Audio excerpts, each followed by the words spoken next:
السلام علیکم دوستو، آج کی قرآن شارٹ تفسیر میں ہم سورہ بقرہ کی آیات 275 کو سمجھنے کی کوشش کریں گے اور طاغوت پر زیادہ فوکس کریں گے، کیونکہ آپ کے لیے طاغوت کوئی بھی ہو سکتا ہے۔ آپ کی کوئی پسندیدہ چیز ہو سکتا ہے، بیٹا ہو سکتا ہے، بیٹی ہو سکتا ہے، باپ بیٹی کے لیے ماں باپ ہو سکتا ہے، آپ کو کوئی یار دوست ہو سکتا ہے، غرض یہ کہ کوئی بھی ہو سکتا ہے۔ ہم نے طاغوت کو صرف شیطان اور نظام حکومت تک محدود کر لیا ہے، تو ویڈیو میں آخر تک بنے رہے، انشاءاللہ آپ کو آپ کی زندگی میں موجود طاغوتوں کی پہچان ہوگی۔ بسم اللہ الرحمن الرحیم۔ اللہ ولی الذین آمنوا یخرجہم من الظلمات الی النور۔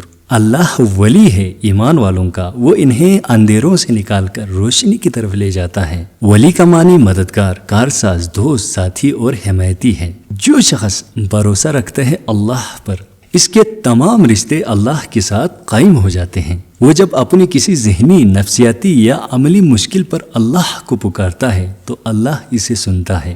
وہ جیسے جیسے قدم آگے بڑھاتا ہے، اللہ اس کی ایک ایک بات، ایک ایک احساس کو جانتا ہے۔ وہ جہاں جہاں الجھنے لگتا ہے وہ اس کی الجھنیں دور کرتا ہے۔ جہاں وہ کمزور پڑتا ہے اللہ اسے حوصلہ دیتا ہے۔ جہاں وہ مخالفتوں کے ہجوم میں گھبرانے لگتا ہے اللہ اسے سہارا دیتا ہے۔ جب وہ اپنی پریشانیوں میں مدد کے لیے اللہ کو پکارتا ہے تو اللہ اسے مدد دیتا ہے۔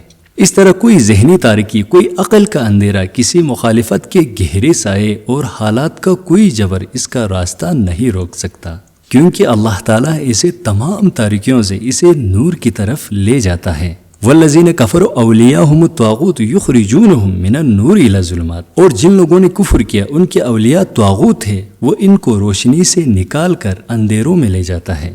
ظالمات ظلمت کی جمع ہے، کیونکہ انسان کو بہکانے، صحیح راستے سے ہٹانے یا حق کے معاملے میں غیر مطمئن کرنے کے 100 ذرائع ہیں اور بے شمار قوتیں ہیں جو اس کام پر لگی ہوئی ہے، اور شیطان کی شیطانیت کا ایک وسیع دائرہ ہے جو انسان کے دل دماغ سے لے کر اس کے معاملات اور تعلقات تک الجھنیں پیدا کرتا اور تاریکیاں بکھیرتا ہے۔ اس لیے اس کو جمع کی صورت میں لایا گیا ہے، لیکن نور کا لفظ واحد کی صورت میں لایا گیا ہے۔ اس کی واحد لانے کا سبب یہ معلوم ہوتا ہے کہ نور اللہ کی طرف سے عطا کی جانے والی ہدایت کا نام ہے، اور اللہ کی طرف سے اترنے والے اس روشنی کا نام ہے جو دل و دماغ کو جگمگاتی ہے۔ اس کا سرچشمہ چونکہ ایک ہے اور اللہ کی ذات اور اس کی نازل کردہ ہدایت بھی ایک ہے، جو مختلف کتابوں کی شکل میں ہے، لیکن اپنی معنویت اور حقیقت کے اعتبار سے وہ ایک وحدت ہے۔ اس لیے پروردگار نے نور کا لفظ واحد استعمال فرمایا ہے۔ ایک شخص کے سامنے جب اللہ کی ہدایت آتی ہے تو اسے آزادی میسر ہے، چاہے وہ اسے قبول کرے اور چاہے رد کرے۔ لیکن اگر وہ اسے قبول کر کے ایمان کی دولت سے بہراور ہو جاتا ہے تو یوں سمجھے کہ وہ اللہ کے ہاتھ میں ہاتھ دیتا ہے۔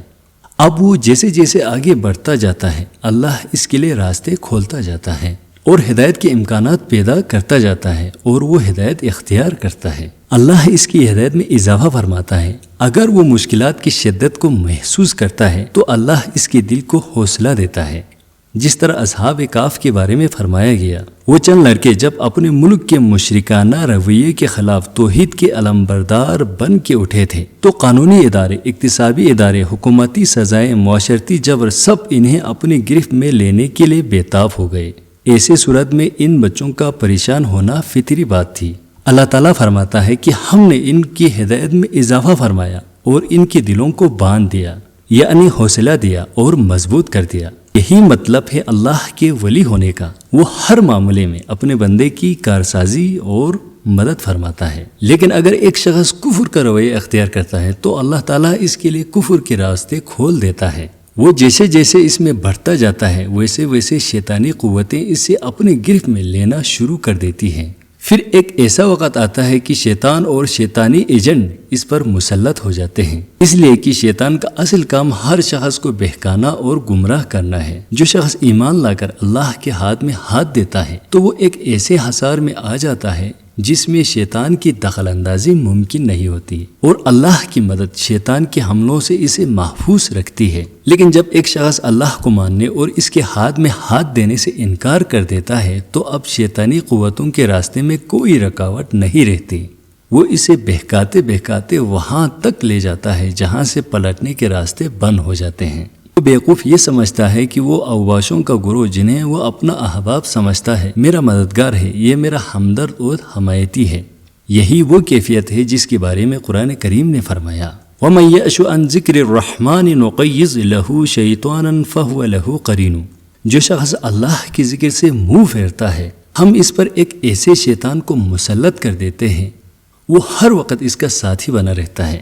چنانچہ یہی شیطانی تسلط اس وقت تک اس کے ساتھ رہتا ہے جب وہ کسی دلدل میں گرا کر تباہ و برباد نہیں ہو جاتا۔ ایسے لوگوں کے بارے میں فرمایا گیا اولئک اصحاب النار ہم فیہا خالدون، یہ لوگ جہنمی ہیں اور اس میں ہمیشہ رہیں گے۔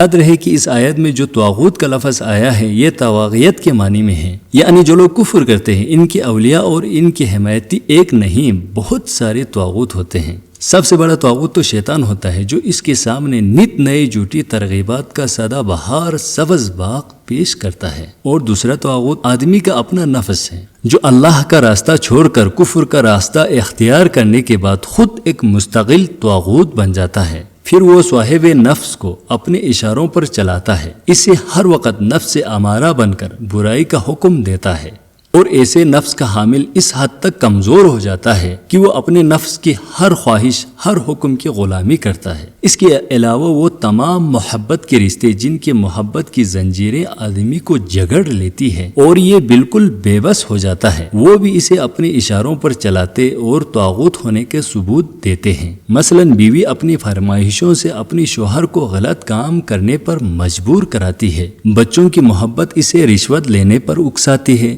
اس طرح برادری، خاندان، دوست، بوس، سوسائٹی اور قوم، پیشوا، رہنما، حکومت اور حکام کے ایسے کمزور افراد کے لیے طاغوت کی حیثیت رکھتے ہیں۔